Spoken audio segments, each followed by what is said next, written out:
بسم الله الرحمن الرحيم. وَلْتَكُن مِّنكُمْ أُمَّةٌ يَدْعُونَ إِلَى الْخَيْرِ وَيَأْمُرُونَ بِالْمَعْرُوفِ وَيَنْهَوْنَ عَنِ الْمُنكَرِ وَأُولَئِكَ هُمُ الْمُفْلِحُونَ. المكتب التعاوني للدعوة والإرشاد وتوعية الجاليات بالخبيب ببريدة التابع لفرع وزارة الشؤون الإسلامية والأوقاف والدعوة والإرشاد بالقصيم. ان الذین یؤذون اللہ ورسولہ، بے شک وہ لوگ جو اللہ کو اذیت دیتے ہیں، اس کی رسول کو تکلیف دیتے ہیں، لعنہم اللہ فی الدنیا والآخرہ، وہ دنیا کے اندر بھی ملعون، دنیا کے اندر بھی لعنت کے مستحق، دنیا کے اندر بھی رب کی رحمت سے دور، اور آخرت کے اندر بھی وہ لعنت سے دوچار، اور انہیں تباہ اور ہلاکت اور بربادی کی بددعا کرتا ہے۔ میں رب قیامت تک کے لیے اپنی کتاب میں یہ پیغام لکھ دیتا ہوں اور بتا دیتا ہوں، تبت یدا ابی لہب وتب، ابو لہب کا جو ہاتھ میرے آخری نبی کی طرف اٹھتا ہے وہ ہاتھ بھی ٹوٹ جائے، وہ ہاتھ بھی تباہ ہو جائے، اور وہ خود بھی تباہ و برباد ہو جائے۔ کہنے لگے انہوں نے میرے خلاف ایک بددعا کی ہے کہ اللہم سلط علیہ قلبا من کلابک، کہنے لگا یا بنی واللہ ما آمن علیک دعاہ، بدبخت دشمن تھا، مخالف تھا، مانتا نہیں تھا، آپ کا پیغام نہیں مانتا تھا، لیکن اس کو یہ پکا یقین تھا کہ نبی کریم کی دعا بددعا اس کے حق میں قبل لگی۔ محمد، مجھے اس ذات کی قسم جس نے محمد کریم کو بھیجا ہے، حق دے کے بھیجا، لقد رأیت الذین سما سرعا یوم بدر، میں نے بدر کے دن ہر اس بدبخت کو دیکھا، اس کی لاش کو اور اس کے مردہ جسم کو دیکھا، جس کا نام لے کے نبی کریم نے بددعا کی تھی، وہ سارے کے سارے بدبخت بدر کی جنگ کے اندر قتل ہوتے ہیں۔ بکریے لے کے جب ایک پہاڑ کی چوٹی پہ چڑھا تو اس چوٹی پہ جانے کے بعد ایک بہت بڑا بکرا جو سانڈ تھا بکریوں کے اندر، اس نے اس کے پیچھے ٹکر ماری، اور ٹکر مارنے کے بعد اس کو پہاڑ کی چوٹی سے نیچے گرا دیا، اور جب نیچے گرا تو اس کی ہڈی پسلی ساری برابر ہو چکی تھی۔ پچھلے درس میں بھی، پچھلے جمعہ کا جو درس یہاں ہم نے کیا تھا، اس میں ہم نے بھائیوں کے سامنے وہ چیز رکھی تھی کہ نبی صلی اللہ علیہ وسلم کی شان میں گستاخی کی جاتی ہے، اور ایک ادارہ، ایک نشریاتی ادارہ فرانس کا، اس نے اپنے اخبار میں، اپنے جریدے میں نبی صلی اللہ علیہ وسلم کے انہوں نے خاکے بنا کر شائع کیے ہیں، اور مزید وہ آگے اس سے زیادہ پروگرام رکھتے ہیں کہ وہ مزید خاکے بنائیں گے، اور وہ خاکے بنا کر وہ جریدہ، وہ اخبار، اس کی بڑی تعداد میں وہ اس کو چھاپ کر دنیا میں اس کو پھیلائیں گے۔ تو یقیناً یہ ایک ایسی بات ہے کہ جن کے دل میں نبی صلی اللہ علیہ وسلم کی محبت ہے، ان کے لیے یہ بات بڑی ہی تکلیف دہ ہوتی ہے، اس پر پریشانی بھی ہوتی ہے کہ کائنات کی عظیم ترین ہستی اس پوری مخلوق میں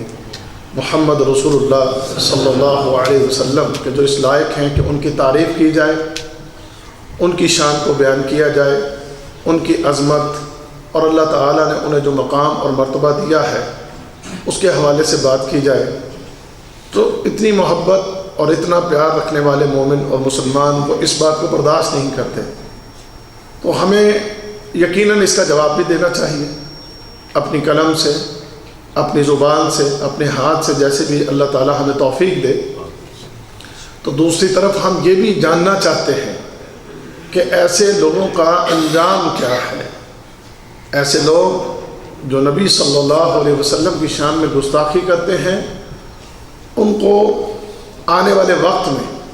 اللہ رب العزت کیسی سزاؤں سے دوچار کرتا ہے۔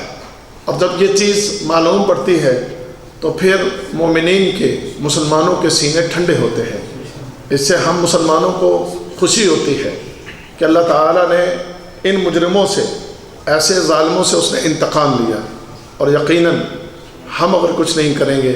تو اللہ تعالیٰ اس بات پر قادر ہے کہ وہ ایسے مجرموں سے انتقام لے، اور وہ لیتا ہے۔ تو ایسی کچھ مثالیں آج آپ کے سامنے آئیں گی کہ جسے شیخ عبد الماجد صاحب جو ہیں وہ آپ کے سامنے بیان کریں گے۔ تو تمام بھائی جو ہیں اس موضوع کو انتہائی ذوق اور شوق سے سنیں، اور تو اب بغیر کسی تاخیر کے فضیلت الشیخ عبد الماجد حفظہ اللہ تعالی۔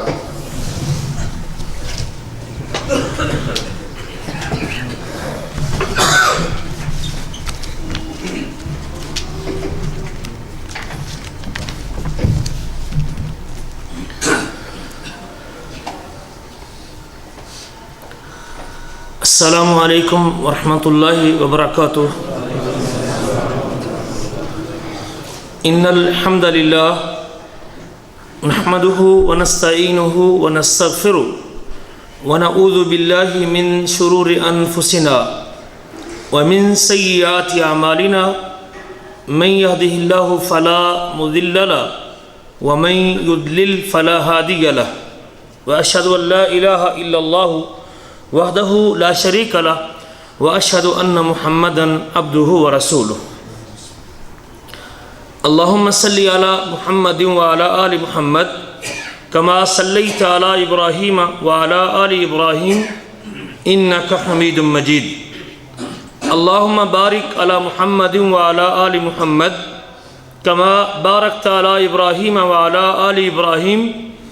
انك حميد مجيد۔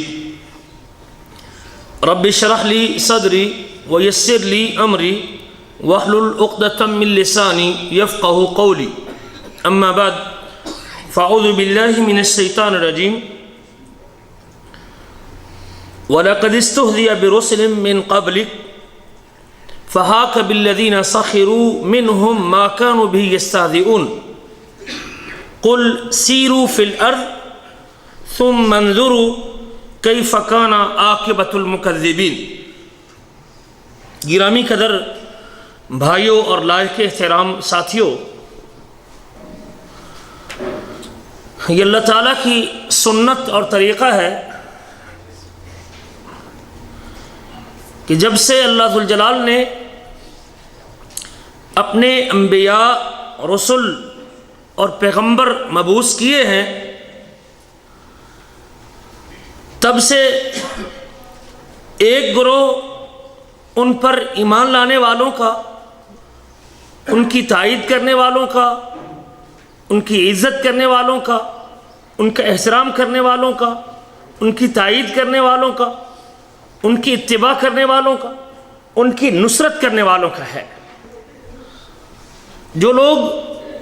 ان پر ایمان لائے، ان کی تصدیق کی، ان کی تائید کی، ان کی تعزیر کی، ان کی توقیر کی، وہ کامیاب ہو گئے، دنیا کے اندر بھی عزتوں سے نواز دیے گئے، اور قیامت کے دن بھی کل وہ انبیاء، صلحاء، صدیقین اور شہداء کا ساتھ پانے والے ہیں۔ ایک وہ جماعت اور ایک وہ گروہ جو روز اول سے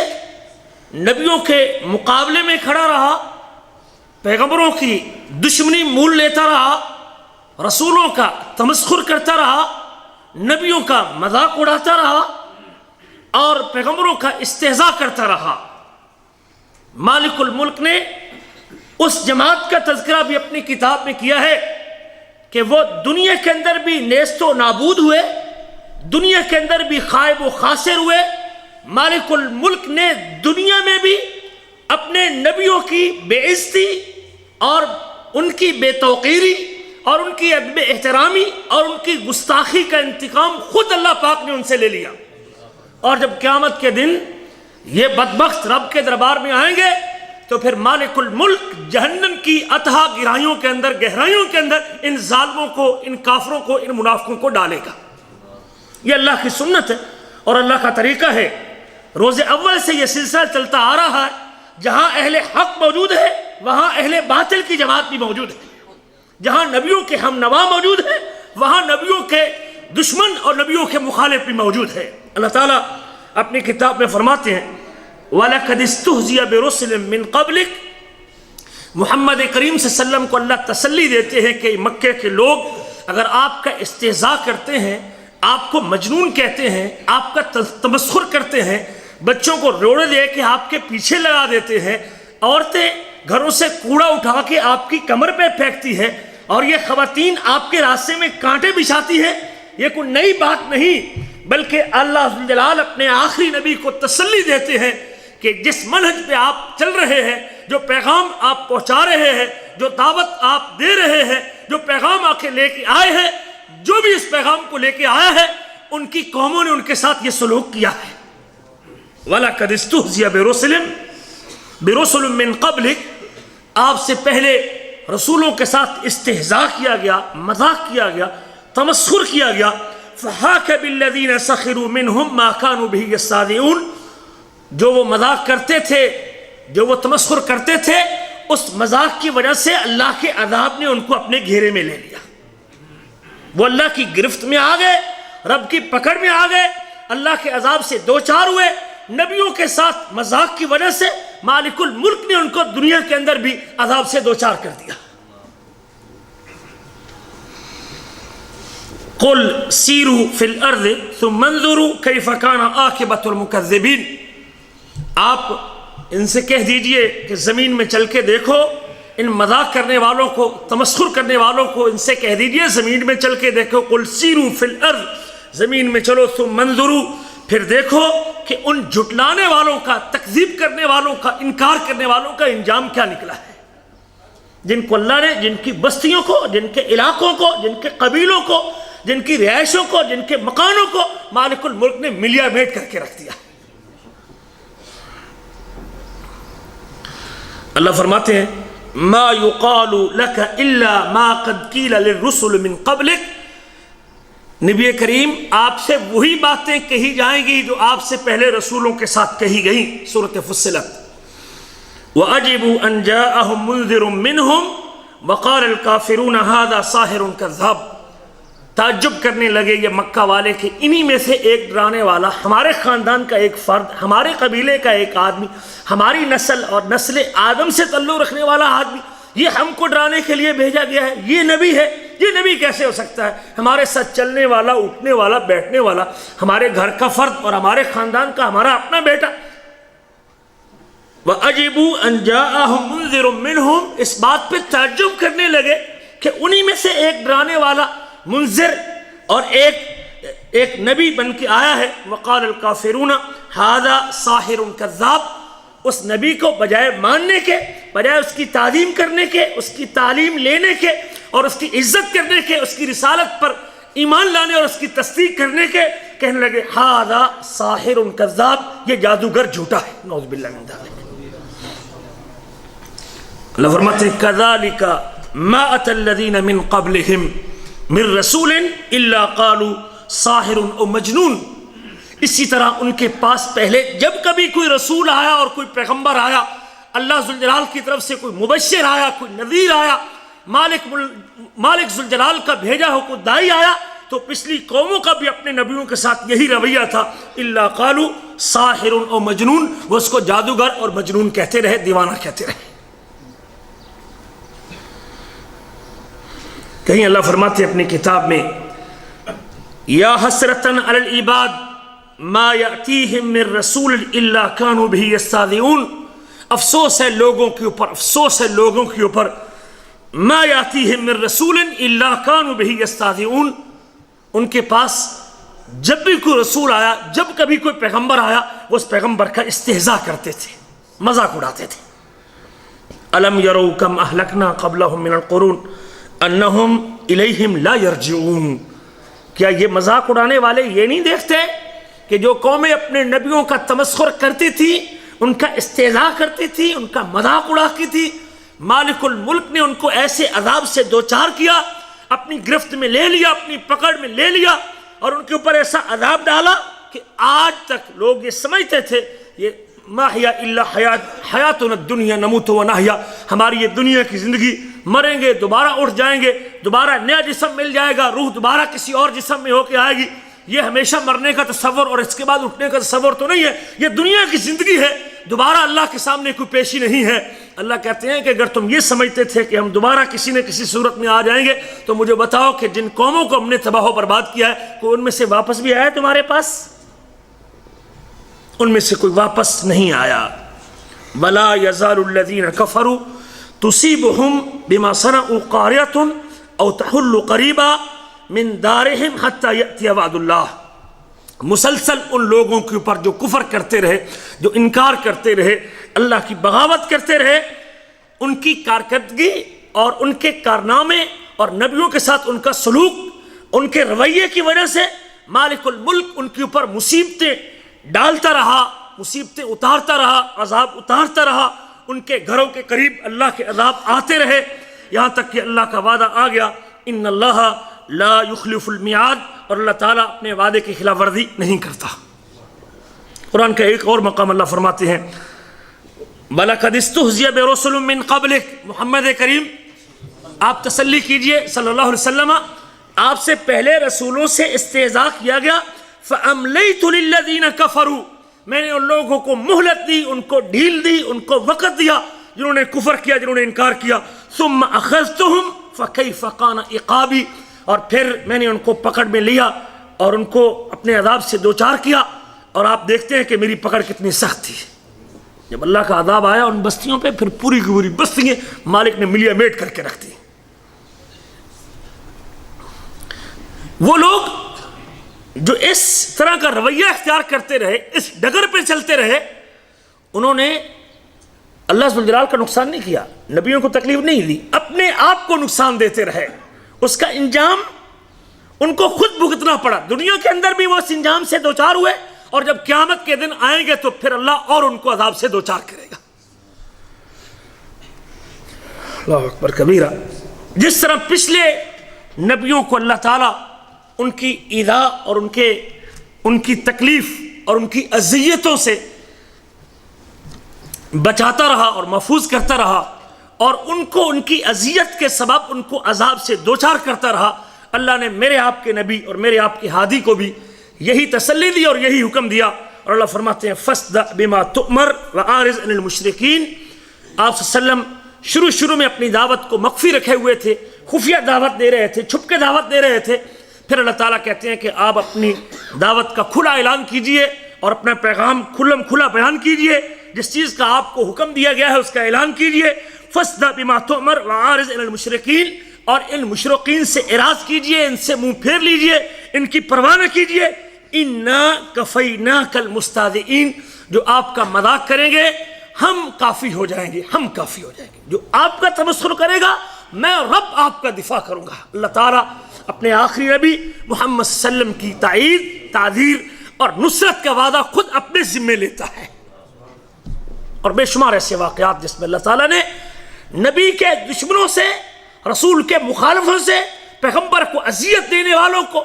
خود اللہ تعالیٰ نے انتقام لیا، اور خود اللہ تعالیٰ نے اپنے لشکر بھیج کے، ملائکہ بھیج کے، اور اپنی مخلوق میں سے مختلف مخلوقات کو مسلط کر کے ان کی دنیا میں ان کی موت سے پہلے ان کا انجام دکھا دیا، اور لوگوں کے لیے نشانہ عبرت بنا دیا، اور قیامت کے دن بھی ان کے لیے سخت عذاب اور جہنم کی آگ کا وعدہ کیا۔ کہیں اللہ تعالیٰ اپنے نبی محمد صلی اللہ علیہ وسلم کو خاص طور پہ یوں تسلی دیتے ہیں یا ایھا الرسول بلغ ما انزل الیک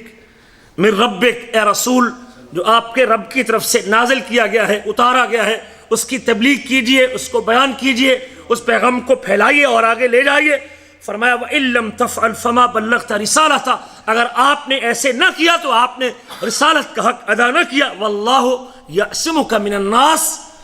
لوگوں سے بچانے والا کون ہے؟ اللہ ہے، اللہ تجھے لوگوں سے محفوظ کرے گا اور لوگوں سے بچائے گا۔ ان اللہ لا يهدي القوم الكافرین، اللہ کافر قوم کو کبھی ہدایت نہیں دیتا۔ ایک اور مقام پہ اللہ تعالیٰ اپنے نبی کو تسلی دیتے ہیں اور فرماتے ہیں الیس اللہ بکاف عبدہ، کہ اللہ تعالیٰ اپنے بندے کو کافی نہیں؟ آپ کو اپنا پیغام پہنچانے میں کسی قسم کا خوف محسوس نہیں کرنا چاہیے۔ یہ رب کا پیغام، اللہ کا دین، یہ اللہ کی شریعت، توحید کا اعلان آپ اپنی قوم و قبیلے میں کر دیجئے۔ اگر آپ کو کسی قسم کا خوف ڈر لگتا ہے تو میں رب تجھے ہر قسم کے خوف سے کافی۔ الیس اللہ بکاف عبدہ، کہ اللہ تعالیٰ اپنے بندے کو کافی نہیں۔ یخوفونک بالذین من دونہ، وہ آپ کو اللہ کے علاوہ باقی چیزوں سے دھمکیاں دیتے، ڈراتے ہیں، یا آپ کا نقصان کر دیں گے، آپ کا نقصان کر دیں گے، لیکن یاد رکھیے کہ اللہ آپ کے ساتھ ہے۔ وَمَن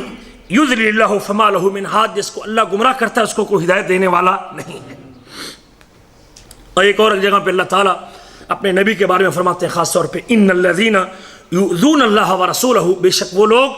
جو اللہ کو اذیت دیتے ہیں، اس کی رسول کو تکلیف دیتے ہیں، لعنہم اللہ فی الدنیا والآخرہ، وہ دنیا کے اندر بھی ملعون، دنیا کے اندر بھی لعنت کے مستحق، دنیا کے اندر بھی رب کی رحمت سے دور، اور آخرت کے اندر بھی وہ لعنت سے دوچار ہونے والے۔ وَأَعَدَّ لَهُمْ عَذَابًا مُهِينًا، اور اللہ تعالیٰ نے ان کے لیے رسوا کن عذاب تیار کیا ہے، رسوا کن عذاب تیار کیا ہے۔ ایک جگہ میں اللہ فرماتے ہیں سورۃ توبہ میں وَالَّذِينَ يُؤْذُونَ رَسُولَ اللَّهِ لَهُمْ عَذَابٌ أَلِيمٌ، وہ لوگ جو اللہ کے رسول کو اذیت دیتے ہیں، اللہ کے رسول کو تکلیف دیتے ہیں، ان کے لیے دردناک عذاب ہے۔ شیخ ابن سعدی رحمہ اللہ اس آیت کی تفسیر میں فرماتے ہیں اللہ تعالیٰ نے جیسے اپنی کتاب نے اپنے پیغمبر سے وعدہ کیا، اور جب کبھی کسی کافر نے یہ جرت کی، مالک الملک نے اپنے وعدے کے مطابق وہ کر کے دکھا دیا ہے۔ فرمایا وَقَدْ فَعَلَ اللَّهُ تَعَالَى، اللہ تعالیٰ نے ایسے کر دیا، فَمَا تَظَاهَرَ أَحَدٌ بِالْإِسْتِهْزَاءِ بِرَسُولٍ صلی اللہ علیہ وسلم وَمَا جَاءَ بِهِ، جب کبھی بھی کسی نے رسول کریم کے ساتھ یا اس کے پیغام کے ساتھ یا اس کے دین کے ساتھ، اس کی شریعت کے ساتھ جو شریعت رسول لے کے آیا ہے، إِلَّا أَهْلَكَهُ اللَّهُ وَقَتَلَهُ شَرَّ قِتْلَةٍ، مالک الملک نے اس کی اس اذیت کی وجہ سے اور رسول کے ساتھ اس سلوک کی وجہ سے جو اس نے پیغمبر کے ساتھ کیا اور پیغمبر کو تکلیف دی، مالک نے اس کو ہلاک کیا، اللہ ذوالجلال نے اس کو ہلاک بھی کر دیا اور اس کو برے طریقے سے اس کو قتل کیا۔ امام ابن تیمیہ رحمہ اللہ نے بھی اپنے کتاب الصارم المسلوم میں بے شمار ایسے واقعات بھی نقل کیے، اور فرماتے ہیں کہ اللہ تعالیٰ نے جب مسلمان کمزور تھے تو مالک الملک خود ان سے اپنا انتقام لیتا رہا، نبی کے مخالفوں سے اللہ خود انتقام لیتا تھا۔ جب یہ آیتیں اتری نفصدہ بما تؤمر وَأَعْرِضْ عَنِ الْمُشْرِقِينَ، کہ آپ جس چیز کا آپ کو حکم دیا گیا ہے آپ اس کا اعلان کیجئے، اِنَّا كَفَيْنَاكَ الْمُسْتَهْزِئِينَ، ہم آپ کو استہزاء کرنے والے جو آپ کا مذاق اڑاتے ہیں ہم کافی ہیں، آپ کو ان سے ہم بدلہ لیں گے۔ جو آپ کی طرف انگلی اٹھائے گا، جو آپ کے اوپر زبان کھولے گا، جو آپ کے اوپر بات کرے گا، جو آپ کی طرف اشارہ کرے گا، میں رب اس کا خود بدلہ لوں گا۔ اس آیت کی تفسیر میں لکھا، اور امام بہقی رحمہ اللہ نے، امام اصفہانی نے دلائل النبوہ کے اندر واقعہ ذکر کیا ہے کہ خاص طور پہ حضرت عبداللہ بن عباس کو بیان کرتے ہیں کہ ولید بن مغیرہ 1، اسود بن عبد یغوث 2، اور اسود بن مطلب 3، اور حارث بن غیتل 4، اور عاص بن وائل، یہ 5 بدبخت تھے جو رسول کریم صلی اللہ علیہ وسلم کا مذاق اڑاتے تھے۔ نبی کریم کے پاس حضرت جبریل علیہ السلام آتے ہیں، رسول کریم ان کو دکھا کے شکایت کرتے ہیں کہ یہ وہ لوگ ہیں۔ ولید بن مغیرہ کو دکھایا، اس کی طرف اشارہ کیا، حضرت جبریل اس کے ہاتھ کی طرف، رگ کی طرف اشارہ کرتے ہیں اور کہتے ہیں کہ اللہ کے نبی آپ پریشان نہ ہوں، کفیتکہ، آپ کو اس کے تمسخر اور اس کے مذاق سے ڈرنا نہیں چاہیے، میں کافی ہوں، اس کے حوالے سے میں تجھے کافی ہوں۔ اللہ تعالیٰ اپنے فرشتے حضرت جبریل کو مقرر کرتے ہیں کہ ایک ایک دشمن رسول کا جبریل تو نے بدلہ لے کے پیغمبر کو راضی کرنا اور پیغمبر کو خوش کرنا ہے۔ اللہ کے رسول نے دوسرے بدبخت کو دکھایا، حارث بن غیتل کو، حضرت جبریل اس کے پیٹ کی طرف اشارہ کرتے ہیں، نبی کریم فرماتے ہیں ما صنعت شیئا، آپ نے کچھ کیا نہیں اس کو۔ حضرت جبریل فرماتے ہیں میں کافی ہوں، اس کا بدلہ میں لوں گا۔ آپ نے تیسرے بدبخت کو دکھایا، حارث بن غیتل، تیسرے بدبخت عاص بن وائل کو، تو اس کے پاؤں کے نچلے حصے کی طرف اشارہ کیا، اور حضرت جبریل فرماتے ہیں کہ میں آپ کو اس کے حوالے سے کافی ہوں، جب کبھی یہ اٹھے گا کوئی بات کرے گا تو میں اس سے بدلہ لوں گا۔ کہتے ہیں ولید بن مغیرہ کے بارے میں کہ وہ خدا قبیلے کے ایک آدمی کے پاس سے گزرا، وہ اپنے تیروں کو پر لگا رہا تھا، تیر کے آخر میں جو لوہے کی سائیڈیں اس کے پر بناتے ہیں وہ پر لگا رہا تھا، اور وہاں سے گزرا تو اس کا ایک تیر اس کی رگ میں لگا، اور وہ رگ ایسی زخمی ہوئی، ایسا خون اس سے نکلا کہ وہی اس کی موت کا سبب بنا۔ یہ دوسرا بدبخت اسود بن مطلب، کہتے ہیں کہ اس کو اللہ تعالیٰ نے اندھا کر دیا، درخت کے نیچے سویا ہوا تھا اور اچانک دیکھتا ہے کہ اس کی آنکھوں کے اندر کیل یا کچھ چیز ایسی لگی ہے، کانٹے دار چیز اس کی آنکھوں کے اندر گھسی ہے۔ اپنے بیٹے سے کہتا ہے کہ مجھے بچاؤ، مجھے کسی نے قتل کر دیا، مجھے قتل کر دیا گیا۔ اپنے بیٹوں کو بلاتا ہے، اس کے بیٹے آتے ہیں، بیٹے کہتے ہیں ہمیں تو نظر ہی کچھ نہیں آتا، یہ کہتا ہے میری آنکھوں میں کچھ چیز ڈال دی گئی ہے، اور میری آنکھوں میں کچھ ڈال دی گئی، مجھے اندھا کر دیا گیا ہے، حتیٰ کہ یہ بدبخت زندگی بھر کے لیے اندھا ہو گیا۔ یہ تیسرا اسود بن عبد یغوث ہے، اس کے بارے میں آتا ہے کہ اس کے سر کے اندر ایسے پھوڑے نکلے اور ایسے زخم ہوئے کہ انہی سر کے زخموں کی وجہ سے وہ موت سے دوچار ہوئے۔ یہ چوتھا بدبخت اسود اچھا حارث بن غیتل کہتے ہیں کہ اس کے پیٹ سے پیچش شروع ہوئے اور پیٹ کی بیماری سے مبتلا ہوا، اس کی گندگی اس کے منہ سے نکلنا شروع ہو گئی، اس کو ایسی کے بھی آئی اور پیچس بھی لگے، حتیٰ کہ اس کی گندگی اس کے منہ کے ساتھ نکلتی تھی، منہ کی طرف سے نکلتی تھی۔ اللہ تعالیٰ فرماتے اِنَّا كَفَيْنَاكَ الْمُسْتَهْزِئِينَ، جو آپ سے مذاق کرتے ہیں نبی کریم آپ کو پریشان ہونے کی ضرورت نہیں، ہم ان سے بدلہ لیں گے۔ ایک ایک کا نام لے کے نبی کریم نے ان کو دکھایا تو مالک الملک نے دنیا کے اندر ان سے بدلہ لے لی۔ آس بن وائل یہ چل رہا تھا، چلتے ہوئے اس کو ایک کانٹا لگا اس کے پیر کے اندر، حضرت جبریل نے اس کے پاؤں کے نچلے حصے کی طرف اشارہ کیا تھا، اس کے پاؤں میں وہ کانٹا لگا حتیٰ کہ اس سے وہ زخم بھر گیا اور پھر وہی زخم اس کی موت کا سبب بنا۔ جب یہ آیتیں اترتی ہیں وَأَنذِرْ عَشِيرَتَكَ الْأَقْرَبِينَ، اے نبی کریم اپنے قریبی رشتہ داروں کو ڈرائیے اور اپنے ساتھیوں کو ڈرائیے، عزیزوں کو ڈرائیے، خاندان کے لوگوں کو ڈرائیے۔ تو رسول کریم صلی اللہ علیہ وسلم صفا پہاڑی کے اوپر چڑھتے ہیں اور آپ صلی اللہ علیہ وسلم اونچی آواز سے یا بنی فہر یا بنی عدی، اپنے خاندان کے قریش کے لوگوں کو اونچی آواز سے دعوت دیتے ہیں اور کہتے ہیں اور ان کو بلاتے ہیں، حتیٰ کہ جب رسول کریم نے یہ پیغام بھیجا تو جو خود آ سکتے تھے وہ خود آئے، اور جو خود مصروف و مشغول تھے تو انہوں نے اپنی طرف سے ایک نمائندہ بھیجا کہ رسول کریم کو خاص پیغام دینا چاہتے ہیں اور آپ نے بلایا ہے تاکہ وہ پیغام ہم تک پہنچ جائے اور ہمیں بھی اس کا پتہ چل جائے۔ حتیٰ کہ ابو لہب یہ مسلمانوں کا سب سے بڑا دشمن اور یہ وہ بدبخت جس کا پورا خاندان رسول کریم صلی اللہ علیہ وسلم کی اذیت کے اندر مشغول تھا، یہ ابو لہب بھی اس میں شریک ہوا، قریش کے لوگ بھی آئے۔ نبی کریم صلی اللہ علیہ وسلم فرماتے ارأیتکم لو اخبرتکم ان خیلا بالوادی ترید ان تغیر علیکم، تمہارا کیا خیال ہے اگر میں تمہیں یہ کہوں کہ اس وادی کے پیچھے ایک بہت بڑا لشکر ہے جو تم پر حملہ آور ہونے والا ہے اور تمہارے اوپر حملہ کرنے والا ہے، اکنتم مصدقیہ، کیا تم میری بات کی تصدیق کرو گے، مجھے سچا تسلیم کرو گے، میری بات پر یقین کر لو گے؟ قریش کے سارے خاندان کے لوگوں کو جمع کر کے، جن میں ابو لہب بھی سر فہرست تھا، آپ نے یہ پیغام دیا اور اپنی یہ بات ان کے سامنے رکھی کہ اگر یہ کہوں کہ اس کے پیچھے لشکر ہے تو میری بات مان لو گے؟ قالوا نعم، سارے با یک زبان کہتے ہیں کہ ہم آپ کی بات کی تصدیق کر لیں گے۔ ما جربنا علیک الا صدقا، آپ کی زندگی کے جو ایام ہمارے اندر گزرے ہیں ہم نے آپ کو کبھی جھوٹ بولتے نہیں دیکھا، آپ نے جب بھی بولا ہے سچ بولا ہے۔ نبی کریم صلی اللہ علیہ وسلم نے دیکھا کہ لوہا گرم ہے، اب آپ نے اپنا پیغام ان تک پہنچایا۔ قال فإنی نذیر لکم بین یدی عذاب شدید، جس طرح تم میری اس بات کی تصدیق کرنے کو تیار ہو میں اپنی اسی زبان کے ساتھ تمہیں یہ پیغام دیتا ہوں، انی نذیر لکم بین یدی عذاب شدید، میں تم کو ایک بہت بڑے سخت عذاب سے ڈراتا ہوں کہ اگر تم اسی مذہب اور اسی نظریے پہ رہے، بتوں کی پوجا پہ رہے اور اللہ کے ساتھ شرک کرتے رہے، اللہ تم کو عذاب سے دوچار کرے گا۔ فقال ابو لہب تبا لک سائر الجوم، آپ کا چچا ہے عبد العزیٰ اس کا نام ہے، ابو لہب اس کو کہتے ہیں، یہ بدبخت کہتا ہے تبا لک سائر الجوم،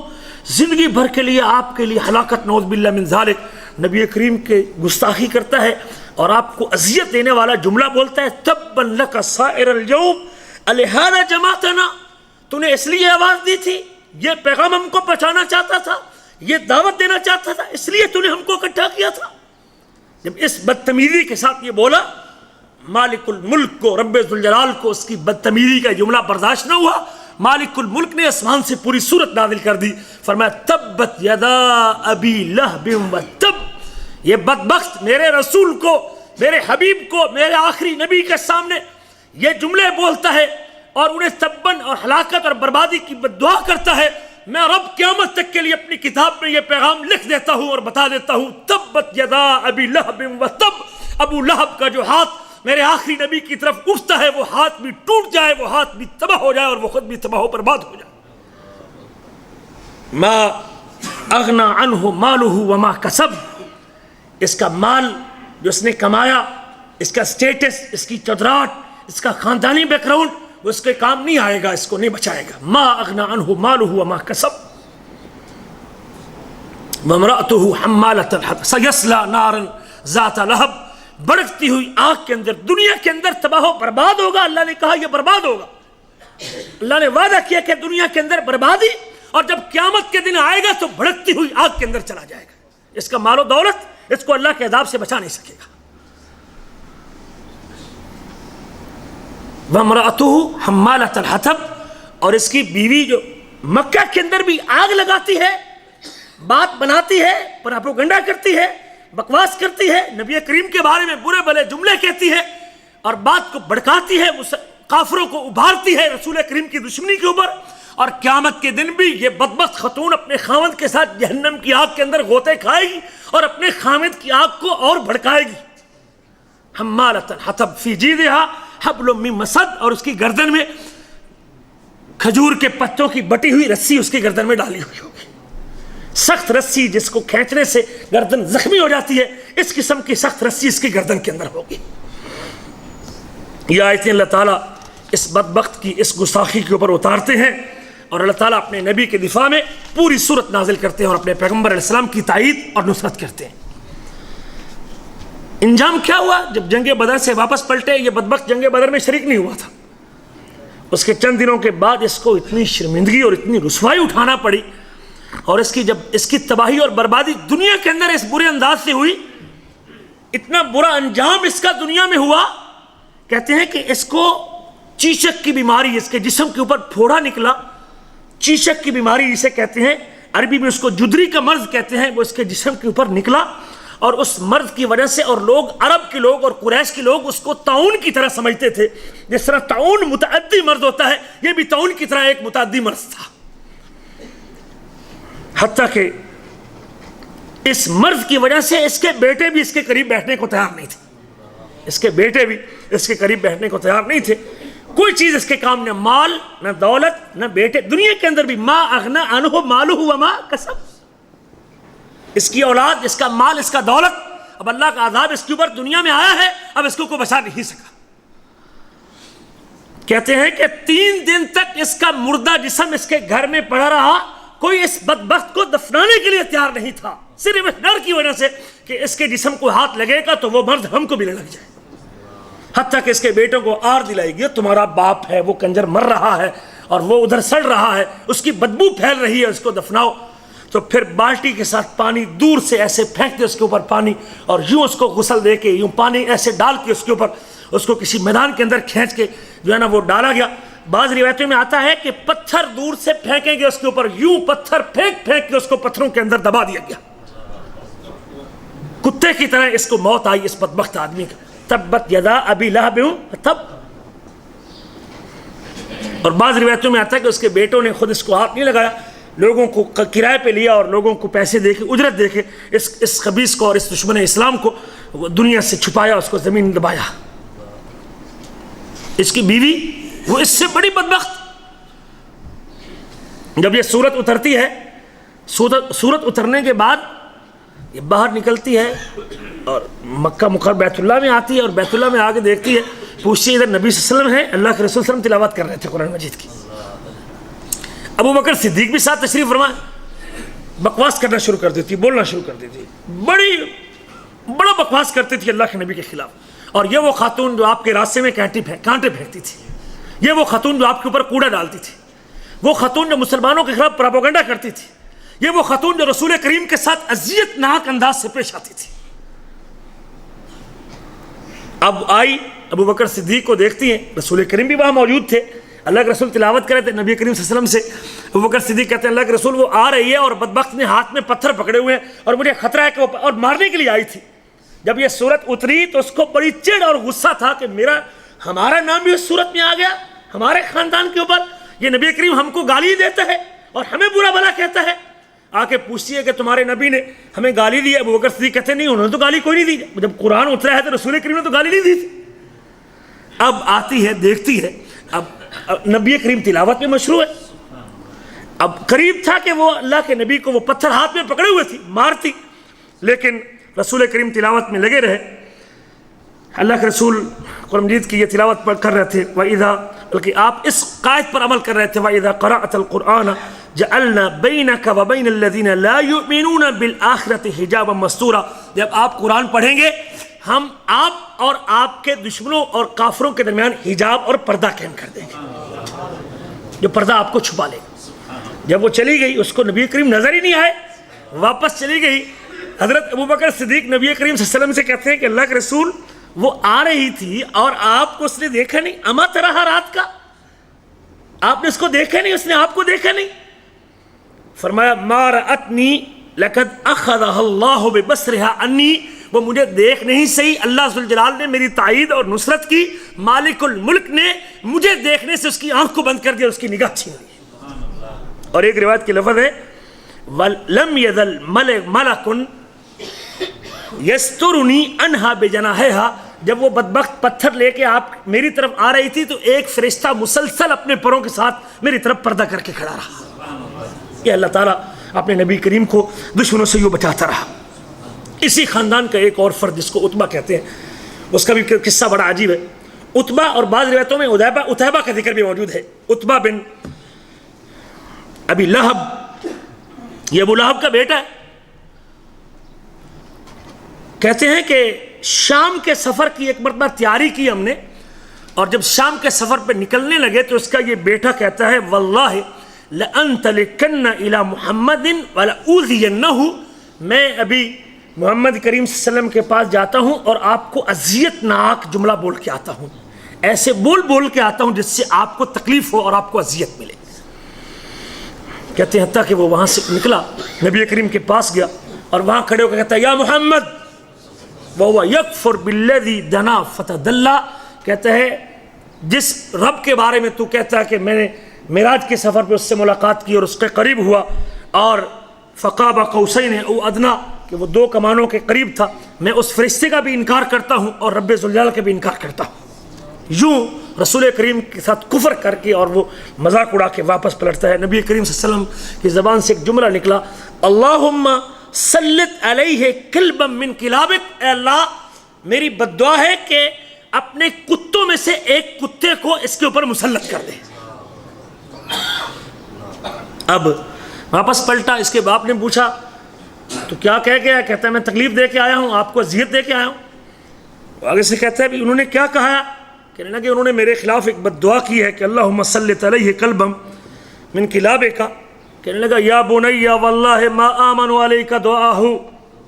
بدبخت دشمن تھا، مخالف تھا، مانتا نہیں تھا، آپ کا پیغام نہیں مانتا تھا، لیکن اس کو یہ پکا یقین تھا کہ نبی کریم کی دعا بد دعا اس کے حق میں قبول ہو جائے. کہتے ہیں مجھے ڈر ہے کہ اگر اللہ کے نبی نے تیرے خلاف بد دعا کی ہے تو وہ دعا قبول ہو کے رہے گی. اب کہتے ہیں ہم شام کے سفر پہ نکلے اور راستے میں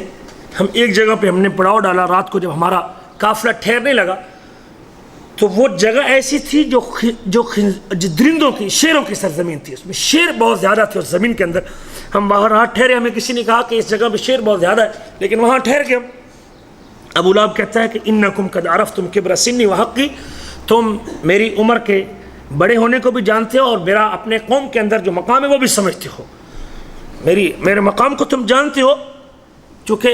میرے اس بیٹے کے بارے میں محمد کریم صلی اللہ علیہ وسلم نے بد دعا کی تھی اور یہ سرزمین ان شیروں کی سرزمین ہے اور مجھے خطرہ ہے کہ آج وہ دعا قبول نہ ہو جائے.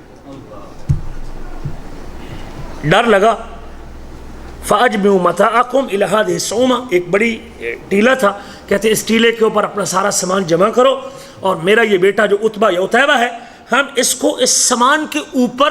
ہم سارے اس کے ارد گرد، پورا لشکر اس کے ارد گرد سوئے گا اور اس کو سامان کے اوپر اونچی جگہ پہ سلاتے ہیں تاکہ کوئی درندہ اس کو نقصان نہ دے، اپنی طرف سے بڑا بچاؤ کر کے سوئے. کہتے ہیں کہ اسی دوران جب سوئے ہوئے تھے تو سوتے حالت میں ایک شیر آیا اور وہ شیر سارے لوگوں کے منہ سونگنے لگا. ایک ایک کر کے وہ منہ سونگتا رہا حتیٰ کہ اس نے یکدم اچھلا اور چھلانگ لگائی اور وہ جو اوپر جگہ بنائی تھی سامان کے اوپر اس کو سلایا ہوا تھا اونچی جگہ پہ، وہ اس کے اوپر چڑھا، اس کا منہ سونگا عتبہ کا یا عتیبہ کا، اور منہ سونگنے کے بعد اس نے اپنے پنجہ زور کے ساتھ اس کے سر کے اندر مارا اور اس کا کام تمام کر دیا. نبی کریم صلی اللہ علیہ وسلم کی وہ بد دعا جو اس بدبخت نے آپ کو اذیت دی تھی کہ اللہ اپنے کتوں میں سے ایک کتے کو اس کے اوپر مسلط کر دے، مالک الملک نے اپنے حبیب کی وہ دعا قبول کی. اور اسی خاندان کے اس فرد کو اور اس عتبہ کو، ابو لہب کے بیٹے کو، مالک الملک نے اپنے حبیب کی گستاخی کا مزہ دنیا کے اندر چکھا دیا. انا کفیناک المستہزئین، جو آپ سے مذاق کرے گا ہم اس کو کافی ہے. ابو لہب کہتا ہے قد عرفت انه لا يتفلت من دعوت محمد، مجھے یقین تھا کہ یہ نبی کریم کی بد دعا سے بچ نہیں سکتا۔ اللہ کے رسول صلی اللہ علیہ وسلم نے مدینہ میں رہتے ہوئے جب مختلف لوگوں کو خطوط لکھے تو ان خطوط میں سے ایک خط آپ نے ایران کے بادشاہ کو لکھا اور ایک خط آپ نے روم کے بادشاہ کو لکھا، لیکن دونوں نے خط کے ساتھ معاملہ اور رویہ مختلف اختیار کیا۔ جو روم کا بادشاہ تھا اس نے نبی کریم کے خط کا احترام کیا، عزت دی، آپ کا جو نمائندہ تھا اس کا بھی احترام کیا۔ مالک الملک نے آپ کے خط کے احترام کی وجہ سے اس کے ملک اور بادشاہی کو باقی رکھا اور دیر تک اس کی بادشاہی چلتی رہی۔ اور جو خط ایران کے بادشاہ کو ملا، کسرا کو ملا، اس ظالم نے نبی کریم کا خط پھاڑ دیا اور نبی کریم کے خط کا مذاق اڑایا۔ رب ذوالجلال نے اس کو تھوڑی مدت کے بعد، تھوڑی دیر کے بعد مالک الملک نے اس کو قتل کروا دیا اور اس کی ملک اور اس کی بادشاہی کو بھی بکھیر دیا اور تباہ و برباد کر دیا۔ اور وہ کیسر جن کی صدیوں سے بادشاہی چل رہی تھی اس کا نام نشان بھی باقی نہ بچا، ایران کی وہ بادشاہی ختم ہو گئی۔ اللہ تعالیٰ نے اپنے نبی سے وعدہ کیا تھا، خاص طور پہ جب رسول کریم صلی اللہ علیہ وسلم جنگ تبوک کے موقع پہ نکلنے لگے تو کچھ لوگوں نے آپ کے ساتھ جانے سے تعرض کیا، کیونکہ جنگ بڑے مشکل دنوں میں تھی، گرمی کا سفر تھا اور سفر بھی بڑا لمبا تھا، تبوک کا سفر بھی بڑا لمبا تھا اور باغ بھی پکے ہوئے تھے اور وہ موسم اور سیزن بھی بڑا بھوک کا موسم تھا، خاص سالی کے ایام تھے اور لوگوں کے اوپر یہ مختلف مصائب تھے جس کی وجہ سے لوگوں کا نکلنا بڑا، اور اسی وجہ سے اس کو جیش الاسرہ کہتے تھے۔ مختلف اسباب موجود تھے، باغ پکے ہوئے، سفر لمبا ہے اور دشمن بھی بڑا معروف، روم جسے کہتے ہیں، روم سے لڑائی کرنے کے لیے نکلنا تھا۔ ایک تو دشمن کا بڑا ہونا، سفر کا لمبا ہونا، باغ کا پکا ہونا اور قحط سالی کا ہونا، تنگی کے ایام کا ہونا۔ لیکن کچھ لوگ جب تعرض کرتے اس کے حوالے سے اس جنگ میں نکلنے کے لیے تو اللہ تعالیٰ فرماتے ہیں اِلَّا تَنْفِرُوا يُعَذِّبْكُمْ عَذَابًا عَلِيمًا، اگر تم پیغمبر کے حکم پہ نہیں نکلو گے تو اللہ تم کو دردناک عذاب سے دوچار کرے گا۔ وَيَسْتَبْدِلْ قَوْمًا غَيْرَكُمْ، اگر تم آج نبی کی نصرت کو تیار نہیں اور پیغمبر کے حکم پر لبیک کہنے کو تیار نہیں، رسول کریم کے ساتھ نکلنے کو تیار نہیں، يَسْتَبْدِلْ قَوْمًا غَيْرَكُمْ، پھر مالک الملک تم کو ملیا میٹ کر دے گا، تم کو ختم کر دے گا اور تمہارے بدلے میں کسی اور قوم کو لے آئے گا جو پیغمبر کا ساتھ دے گی اور نبی کی نصرت کرے گی۔ وَلَا تَضُرُّهُ شَيْئًا، تم اللہ کو نہیں نقصان دے سکتے یا اس کے رسول کو نقصان نہیں دے سکتے۔ وَاللَّهُ عَلَىٰ كُلِّ شَيْءٍ قَدِيرٌ، اور اللہ تعالیٰ ہر چیز کے اوپر قادر ہے۔ اب اللہ تعالیٰ کہتے ہیں کہ تم آج اگر نبی کا ساتھ چھوڑ دو گے تو کوئی بات نہیں، میں إِلَّا تَنْصُرُوهُ فَقَدْ نَصَرَهُ اللَّهُ، اگر تم پیغمبر کی تائید نہیں کرو گے، تم رسول کی نصرت کو نہیں نکلو گے، تم پیغمبر کے حکم پہ اپنا گھر بار نہیں چھوڑو گے، إِلَّا تَنْصُرُوهُ فَقَدْ نَصَرَهُ اللَّهُ، تو پھر اللہ ذوالجلال نے تو اس وقت بھی اپنے پیغمبر کی مدد کی تھی۔ آج تو تم ہزاروں کی تعداد میں ہو لیکن مالک الملک نے اس وقت بھی اپنے نبی کی تائید کی تھی، نصرت کی تھی، مدد کی تھی، غیبی امداد کی تھی اپنے نبی کے لیے۔ جب اذ اخرجہ الذین کفروا ثانی اثنین اذ ہما فی الغار، کہ جب کافروں نے مکہ سے آپ کو نکلنے پہ مجبور کیا تھا، جب آپ کے ساتھ زیادہ نہیں، صرف ایک آدمی موجود تھا، ایک ساتھی آپ کے موجود تھا، آپ دو میں سے دوسرے تھے۔ اذ ہما فی الغار، جب وہ غار میں تھے، اذ یقول لصاحبہ لا تحزن ان اللہ معنا، جب اپنے ساتھی کو کہہ رہے تھے کہ آپ غم نہ کیجئے، اللہ ہمارے ساتھ ہے۔ جب ہجرت کا سفر شروع ہوتا ہے، نبی کریم حضرت ابوبکر صدیق کو اپنے ساتھ لے کے چلتے ہیں۔ نبی کریم صلی اللہ علیہ وسلم رات کو فیصلہ کر چکے ہیں، کفار مکہ نے پہلے میٹنگ کی تھی کہ آج رات ہم نے نبی کریم کو قتل کرنا ہے، اور رسول کریم صلی اللہ علیہ وسلم کو بھی اللہ نے بتا دیا کہ آج انہوں نے اپنی پوری تیاری کر رہی ہے اور رات انہوں نے حملہ کرنا ہے، رات کی آدھی رات جا کے وہ آپ کے اوپر حملہ کریں گے، آپ اس سے پہلے اپنا گھر چھوڑ دیجیے گا۔ اللہ کے نبی صلی اللہ علیہ وسلم اپنے بستر پہ حضرت علی کو سلاتے ہیں، اور سلانے کے بعد اب اللہ کی غیبی مدد دیکھیے کہ اللہ اپنے نبی کی تائید اور نصرت کس طرح کرتا ہے۔ إِلَّا تَنْصُرُوهُ فَقَدْ نَصَرَهُ اللَّهُ، اللہ اپنے نبی کی مدد کیسے کرتا ہے کہ رسول کریم صلی اللہ علیہ وسلم رات کی تاریکی میں گھر سے نکلتے ہیں اور بطحا سے، یعنی اس ریتلی مٹی میں سے ایک مٹھ اٹھاتے ہیں، اور مٹھی اٹھانے کے بعد وہ 11 آدمی جو آپ کے گھر کے باہر موجود تھے، آپ صلی اللہ علیہ وسلم ان کے سروں میں مٹی ڈال کے نکلتے ہیں، اور کسی ایک کو بھی نبی کریم نظر نہیں۔ مالک الملک نے ان کی آنکھوں کو اندھا کر دیا کہ رسول کریم ان کو نظر، ان کے سامنے سے ان کے سر میں مٹی ڈال کے وہاں سے نکل گئے۔ مالک الملک نے اس انداز سے اپنے نبی کو ان کی اذیت سے بچایا اور اپنے پیغمبر کی مدد کی۔ وہاں سے نکلے، ابوبکر صدیق کے گھر پہنچے، اور وہاں سے حضرت ابوبکر صدیق کے گھر کے پچھلی جانب سے آپ صلی اللہ علیہ وسلم غار ثور کی طرف نکلے، غار ثور میں پہنچے، اور غار ثور کے اندر بھی حضرت ابوبکر صدیق کہتے ہیں، صحیح بخاری کی حدیث ہے کہ مکہ کے لوگ 3 دن تک ہم غار ثور میں رہے اور آپ صلی اللہ علیہ وسلم کو ڈھونڈتے رہے، حتیٰ کہ ڈھونڈتے ڈھونڈتے غار ثور کے اوپر لوگ موجود تھے، مجھے ان کے پاؤں نظر آ رہے تھے، اور میں اللہ کے نبی سے کہہ رہا تھا کہ اللہ کے رسول اگر یہ سیدھا نیچے دیکھتے تو ہم ان کو نظر آ جائیں گے، لیکن مالک الملک نے اپنے نبی کو محفوظ رکھا اور اپنے نبی کو بچایا، اپنے نبی کی مدد کی، اور کسی کو رسول کریم وہاں نظر نہیں آئے۔ اللہ تعالیٰ نے اس انداز سے بھی یوں بھی اپنے نبی کی نصرت اور تائید کی اس موقع کے اوپر۔ جب اللہ کے رسول صلی اللہ علیہ وسلم وہاں سے نکلے، بعض روایتوں میں تو یہ بھی ذکر ہے کہ جہاں تھوڑا سا سوراخ باقی تھا، اللہ نے مکڑی کو بھیج کے وہاں جالا بنوا دیا، اور اسی جگہ پہ کبوتر نے انڈے بھی دے دیے تاکہ کسی کو احساس نہ ہو کہ یہاں سے کوئی گزر کے گیا ہے۔ یہ بھی سیرت کی بعض کتابوں کے اندر موجود ہے۔ اللہ تعالیٰ اپنے لشکروں میں سے، یہ اللہ کے لشکر ہے، حیوانات اور یہ مختلف چیزیں، بے جان چیزوں سے بھی اللہ تعالیٰ اپنے نبیوں کی حفاظت کرتا ہے، اور ان سے بھی اپنے نبیوں کو اپنے نصرت اور تائید کرتا ہے۔ حتیٰ کہ جب اللہ کے رسول وہاں سے نکلے، 100 اونٹ مقرر کیا جاتا ہے آپ کو پکڑنے کے لیے۔ راستے میں سراقہ بن مالک آپ کا پیچھا کرتا ہے، انعام کے لالچ میں آپ کے پیچھے آتا ہے۔ سراقہ اپنے قصے کو بیان کرتا ہے کہ ہم نے رسول کریم صلی اللہ علیہ وسلم کا پیچھا کیا، اپنے گھوڑے پہ سوار ہوا، اور اچانک میرے گھوڑے کا پاؤں پھسلا اور میں گھوڑے سے نیچے گر گیا۔ میں نے اپنا وہ قسمت کا تیر نکالا کہ دیکھتا ہوں کہ تیر کون سا نکلتا ہے، تیر میرے موقف کے الٹ نکلتا رہا۔ میرا ارادہ تھا کہ آگے جاؤں کہ نہ جاؤں، قسمت کیا کہتی ہے، تیر کیا کہتا ہے، تیر الٹ نکلتا۔ میں نے اپنے اس تیر کی مخالفت کی اور پھر گھوڑے پہ سوار ہوا، حتیٰ کہ میں نے پھر گھوڑا بگانا شروع کیا۔ کہتے ہیں کہ میں اتنا قریب ہو گیا کہ نبی کریم صلی اللہ علیہ وسلم کے قرآن پڑھنے کی آواز مجھے سنائی دے رہی تھی۔ ابوبکر صدیق رضی اللہ تعالیٰ عنہ پیچھے مڑ کے دیکھتے تھے، لیکن رسول کریم پیچھے گردن گھما کے نہیں دیکھتے تھے، حتیٰ کہ اتنا قریب ہوا کہ میرے گھوڑے کے دونوں پاؤں زمین میں دھنس گئے۔ اللہ تعالیٰ جب اپنے نبی کو بچانا چاہتا ہے تو پھر اپنی بے جان چیزوں سے بھی کام لے لیتا ہے۔ اللہ تعالیٰ زمین سے کام لیتا ہے، زمین کو حکم دیتا ہے کہ اس کے گھوڑے کے پاؤں کو نیچے دبوچ۔ اس کے گھوڑے کے دونوں پاؤں پھر زمین کے اندر دھنستے ہیں۔ حدیث کے لفظ ہے حتیٰ ساخت یدا فرسی فی الارض، یہاں تک کہ میرے گھوڑے کے پاؤں زمین کے اندر گھٹنوں تک نیچے دھنس گئے، اور نیچے دھنسنے کے بعد فخررت عنہا، اور میں پھر گھوڑے سے نیچے گر گیا۔ کہتے ہیں ثم زجرتها فنهست، پھر میں نے گھوڑے کو ڈانٹا اور نکلا اور پھر اٹھا، حتیٰ کہ بڑی مشکل سے میرے گھوڑے کے پاؤں زمین سے باہر نکلے، اور باہر نکلنے کے بعد جب گھوڑے کے پاؤں باہر نکلے، اچانک ایک غبار اس جگہ سے نکلا جو دھوئیں کی طرح میرے سامنے پھیل گیا، مجھے کچھ دکھائی بھی نہیں دے رہا تھا۔ یوں بھی اللہ تعالیٰ، اللہ کے لشکر اور اللہ کی مخلوقات، جب اللہ تعالیٰ کام لینے پہ آتا ہے اپنے نبیوں کی تائید میں تو ان مخلوقات سے بھی کام لے لیتا ہے۔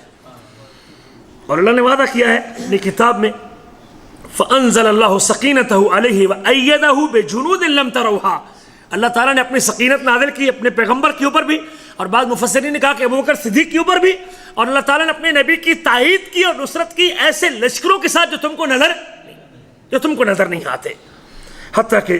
کہتے ہیں میں جب دیکھ چکا تھا کہ میری قسمت کے باوجود، قسمت کے تیر کی مخالفت کے باوجود جب میں نے وہ دھواں دیکھا تو اب میں نے فیصلہ کیا کہ اب میں کامیاب نہیں ہو سکتا، اور پھر میں نے کہا کہ میری طرف سے آپ کو امان ہے، اور میں نے ہاتھ کھڑے کر دیے۔ میں نے اپنا زاد راہ بھی ان کے حوالے کرنے کے لیے ان کو پیشکش کر دی۔ رسول کریم نے مجھ سے کچھ وصول نہیں کیا، اور مجھے کہا کہ آپ اگر ہو سکے تو ہمارے راز کو آؤٹ نہ کرنا۔ صبح کو قتل کرنے کے لیے تیار تھا، شام کو آج اپنا آپ کے حوالے کر چکا ہے۔ یہ اللہ کی تائید اور اللہ کی نصرت ہے جو اللہ تعالیٰ اپنے نبی کے ساتھ کرتا ہے۔ ابو جہل جس کو اس امت کا فرعون کہتے ہیں، اس کے بھی بڑے عجیب و غریب واقعات۔ رسول کریم صلی اللہ علیہ وسلم ایک دن بیت اللہ میں تھے، اور صحیح مسلم کی یہ روایت ہے، حضرت عبداللہ بن مسعود اس کو روایت کرتے ہیں کہ بیت اللہ میں رہتے ہوئے ایک دن اللہ کے نبی وہاں تھے، موجود تھے، اور اس نے سنا کہ کسی جگہ پہ اونٹ ذبح ہوا ہے، اور اونٹ کی جو وہ پیٹ کا جو گوبر والا مواد ہوتا ہے، اجری ہوتی ہے، وہ وہاں پڑی ہوئی ہے۔ اس نے کسی بدبخت کو بھیجا اور وہ منگوائی۔ جب رسول کریم سجدے میں گئے تو اس نے وہ اس کے اوپر ڈال دی۔ عبداللہ بن مسعود چونکہ ایک غلام تھے اور اس وقت ان کی کو مکہ کے اندر اتنی پہنچ نہیں تھی، اب کہتے ہیں میں دیکھتا رہا، میرے اندر ہمت نہیں تھی کہ میں وہ جا کے اٹھا سکتا، حتیٰ کہ حضرت فاطمہ الزہرا کو کسی نے پیغام دیا کہ آپ کے باپ کے اوپر وہ اونٹ کی اوزری جو ہے نا وہ ڈال دی گئی ہے۔ وہ آئی اور اس نے کھینچنے کی کوشش کی، بڑی مشکل سے وہ ہٹاتی رہی نبی کریم سے وہ اونٹ کا جو گوبر والا حصہ ہے جسے اوزری کہتے ہیں، حتیٰ کہ نبی کریم جب اٹھے تو پھر، اور وہ یہ بدبخت سارے کے سارے کفار جو وہاں بیٹھے تھے، ان کی پوری جماعت وہ ہنس رہی تھی اور وہ مذاق اڑا رہی تھی، ایک دوسرے سے گلے ملتے اور جھومتے کہ ہم نے آج اللہ کے نبی کو یہ تکلیف دی ہے۔ نبی کریم وہاں سے اٹھے اور آپ نے اپنے ہاتھ کھڑے کر دیے اور آپ نے فرمایا اللہم علیک بابی جہل ابن ہشام، اے اللہ میری دعا ہے کہ تو ابو جہل بن ہشام کو، عتبہ اور شیبہ کو، ولید بن عتبہ کو، امیہ کو اور عقبہ بن ابی معیط کو، آپ نے ان لوگوں کا نام لے کے بد دعا کی اور 3 مرتبہ بد دعا کی۔ کہتے ہیں وہ جو ہنس رہے تھے،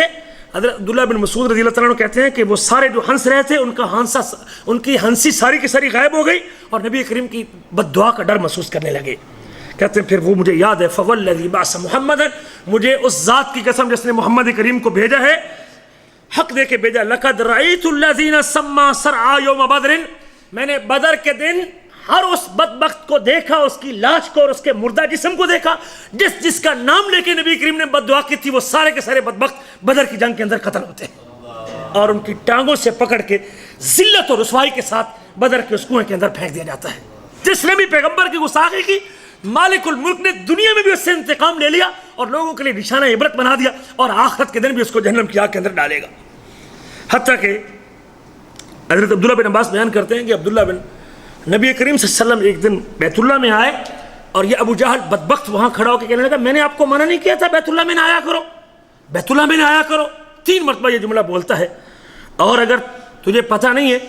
کہ میں نے تجھے روکا ہوا ہے بیت اللہ میں آنے سے، رسول کریم اس کی باتیں سن کے پیچھے پھر گئے اور ساتھ کہتا ہے کہ تجھے پتہ نہیں کہ میری جتھا اور میری جماعت کتنی ہے، میرے ساتھ کتنے لوگ ہیں، میرا خاندانی بیک گراؤنڈ کو تو جانتا نہیں، میرے ساتھ کتنے افراد موجود ہیں۔ جب یہ باتیں اس نے کی نا، اپنی برادری خاندان کے اوپر فخر کا اظہار کیا اور نبی کریم کے ساتھ یہ گستاخانہ جملے بولے، تو اللہ تعالیٰ نے یہ صورت نازل کی فَلْيَدْعُ النَّادِيَ سَنَدْعُ الزَّبَانِيَ، وہ بھی اپنی مجلس کو، اپنے جتھے کو بلا لے اور ہم بھی اپنے فرشتوں کو لے کے آئیں گے اور ہم اپنے جو ہے نا وہ فرشتوں کو لے کے آئیں گے۔ حضرت عبداللہ بن عباس کہتے ہیں واللہ لو دعا نادیہ لأخذتہ زبانیۃ اللہ، اگر وہ اپنے جتھے جماعت اور اپنے نوجوانوں کو بلا لیتا تو مالک الملک کے فرشتے اس کو اچک لیتے اور اس کو پکڑ لیتے، اللہ تعالیٰ اس کو دنیا کے اندر رسوا کر دیتے۔ ایک اور قصہ اس کا، کہتے ایک رات بیت اللہ میں بیٹھا ہوا تھا اور اپنی پوری باقی جو اس کی مجلس قائم تھی قریشیوں کی، اس میں کہنے لگا کہ کل اللہ کے رسول صلی اللہ علیہ وسلم جب آئیں گے تو کل فجر کی نماز کے اوپر جب اللہ کے نبی سجدہ کریں گے، میں ایک بہت بڑا بھاری پتھر لے کے آؤں گا اور رسول کریم کے اوپر سر کے ماروں گا اور آپ کا سر کچل کے رکھ دوں گا۔ اللہ کے رسول صلی اللہ علیہ وسلم اگلے دن آئے، قریش کے ساری جو ہے نا وہ مجلسیں جمی ہوئی تھیں، ان کے مختلف قبیلوں کے خاندانوں کی، اب وہ سارا تماشا دیکھنے کے لیے بیٹھے ہوئے تھے کہ آج ابو جہل کرتا کیا ہے، اس امت کا فرعون جسے کہا گیا۔ کہتے ابو جہل آیا اور وہ بھی جب رسول کریم سجدے میں گئے تو اس نے وہ بھاری پتھر اپنے ہاتھوں پہ اٹھایا اور اللہ کے نبی کی طرف بڑھا اور جب آپ کے قریب ہوا تو وہ بڑا شکست خوردہ ہو کے اور اس کا رنگ اڑا ہوا اور چہرے کا رنگ تبدیل اور پیچھے کی طرف بھاگنے لگا پتھر اٹھا کے اور پتھر اس کے ہاتھوں کے اوپر جمع ہوا، اب پتھر گرتا بھی نہیں، حتیٰ کہ اس نے پتھر زبردستی اپنے ہاتھوں سے نیچے گرا اور اب قریش کے جو باقی لوگ بیٹھے ہوئے تھے وہ اس کی حالت دیکھ کے، اس کو گھبرایا ہوا دیکھ کے اور شکست خوردہ دیکھ کے بھاگ کے اس کی طرف گئے، کہنے لگے تجھے کیا ہو گیا بھائی ابو الحکم، تجھے کیا ہو گیا، تجھے کیا ہو گیا؟ وہ آگے سے کہتا ہے قمت الیہ لافعل بہ ما قلت البارحہ، میں تو اس لیے نبی کریم کو سجدہ کی حالت میں دیکھ کے آگے بڑھا تھا کہ تاکہ کل والی کارروائی کو پورا کروں اور پتھر آپ کے سر کے اوپر گرا کے آپ کے سر کو کچل دوں، لیکن جب میں آپ کے قریب ہوا تو میرے سامنے ایک بہت بڑا اونٹ مجھے نظر آیا۔ کہتے اتنا بڑا اونٹ کہ اس اونٹ کے سر جیسا بڑا سر کسی اونٹ کا میں نے آج تک نہیں دیکھا، اس کی گردن بھی اتنی لمبی، اس کے دانت بھی اتنے لمبے، جب میں آگے بڑھا تو وہ اونٹ آگے آیا اور مجھے دبوچنے لگا اپنے منہ کے اندر اور میں اپنے آپ کو بچا کے پیچھے بھاگ کے آ گیا۔ جب اللہ تعالیٰ کو اللہ کے نبی کو اذیت دی جاتی ہے تو اللہ یوں بھی اپنے ملائکہ بھیج کے اپنے پیغمبر کا دفاع کرتے ہیں اور اپنے نبی کو بچا لیتے ہیں۔ رسول کریم فرماتے ہیں ذالک جبریل علیہ السلام لو دنا لاخذہ، یہ حضرت جبریل تھے، اگر وہ بدبخت نبی کریم کے آگے بڑھتا اور آگے قریب ہوتا تو وہ اس کو دبوچ لیتا، اپنے منہ کے اندر دبوچ لیتے۔ یہ بدبخت، اس کا انجام بھی بڑا برا ہوا۔ جنگ بدر کے اندر 2 بچوں کے ذریعے اللہ تعالیٰ نے اس کو انجام تک، 2 بچے معوذ اور معاذ جیسے 2 بچے جو حضرت عبد الرحمن بن عوف سے کہہ رہے تھے کہ اللہ انکل ہمیں دکھائیے، چچا جی دکھائیے وہ بدبخت کہاں ہے جو رسول کریم کو گالیاں دیتا ہے، آج ہم اس سے بدلہ لینا چاہتے ہیں۔ وہ 2 شہزادے اٹھے اور تلوار کے وار کر کے اس کو قتل کر دیا۔ نبی کریم دیکھتے ہیں، دیکھو اس بدبخت کا کیا حال ہے۔ حضرت عبداللہ بن مسعود اٹھے اور کہتے لگے میں جب اس کی طرف گیا تو اس کی چند سانسیں باقی تھی ابھی تک. فأخذ ابن مسعود بلحیۃ ابی جہل, حضرت عبداللہ بن مسعود نے ابو جہل کی داڑھی سے پکڑا اور کہا قد اخذاک اللہ, تو نبی کریم کو اذیت دیتا تھا, آج اللہ نے تجھ کو رسوا کر کے دکھا دیا ہے, یہ تیری رسوائی کا دن ہے. ثم وضع رجلہ علی عنق ابی جہل, پھر ابو جہل کی گردن کے اوپر اپنا پاؤں رکھا اور پاؤں رکھنے کے بعد اس کا سر اس کے جسم سے جدا کر کے کاٹ دیا. اس ذلت و رسوائی کے ساتھ اس کو اللہ نے موت دی ہے. یہ وہ بدبخت تھا جو اللہ کے رسول صلی اللہ علیہ وسلم کے قتل کا ارادہ کر رہا تھا. ابن قمیہ بھی ایک وہ بدبخت ہے. جنگ احد کے اندر رسول کریم صلی اللہ علیہ وسلم کے ساتھ جب 7 انصاری شہید ہوئے اور حضرت طلحہ اور حضرت سعد باقی رہ گئے, ان میں ایک کا مشرکین میں سے ایک ابن قمیہ یہ بدبخت بھی آگے بڑھا. رسول کریم کے اوپر اس نے وار کیا. آپ نے تو ڈبل زرہ پہنی اور آپ صلی اللہ علیہ وسلم کے اوپر وار کرنے کی وجہ سے وہ خود تھی وہ آپ کے سر کے اندر گھس گئی اور آپ کے دانت بھی شہید ہوئے. اللہ کے نبی کو اذیت دینے کے لیے آگے بڑھا اور آپ پر وار کیا, لیکن اس کا وار چل نہ سکا اور اللہ کے رسول کو اللہ تعالیٰ نے بچا لیا اور محفوظ کر لیا. اور پھر ام عمارہ وہ خاتون تھی, اس نے بھی وہ بھی اس کے وار کا شکار ہوئی, اس کا کندھا زخمی ہوا. اب جب واپس پلٹا اور اپنے علاقے میں گیا تو یہ بکریاں لے کے پہاڑ کی ایک چوٹی پہ چڑھا. مالک الملک کیسے اپنی مخلوق کو مسلط کرتا ہے اپنے نبی کا انتقام لینے کے لیے. بکریاں لے کے جب ایک پہاڑ کی چوٹی پہ چڑھا تو اس چوٹی پہ جانے کے بعد ایک بہت بڑا بکرا جو سانڈ تھا بکریوں کے اندر, اس نے اس کے پیچھے ٹکر ماری اور ٹکر مارنے کے بعد اس کو پہاڑ کی چوٹی سے نیچے گرا دیا. اور جب نیچے گرا تو اس کی ہڈی پسلی ساری برابر ہو چکی تھی.